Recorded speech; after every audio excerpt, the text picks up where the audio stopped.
వస్తున్న మహాలక్ష్మి స్వామి మీతో నేను కూడా వస్తాను యాత్రను సేవించడానికి అనగానే మీ తల్లిదండ్రులతో సెలవు తీసుకుని రమ్మన్నారు. వెంటనే గోవిందాంబ తల్లిదండ్రుల వద్దకు వెళ్ళి అమ్మా మేము దంపతులను ఇద్దరు కలిసి పుణ్యక్షేత్రాలు సేవించడానికి వెళ్తున్నామమ్మా, మమ్మ ఆశీర్వదించి పంపమ్మా అన్నాడు. ఇక అత్తవారింటి నుండి వెళ్ళిపోతున్నాడు బ్రహ్మం గారు.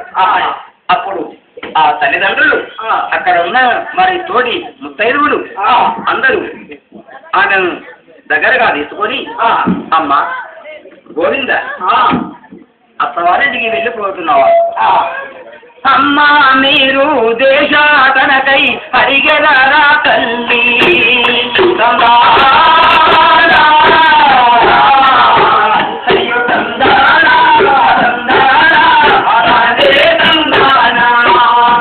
అమ్మా మీరు దేశాటనకై పరిగె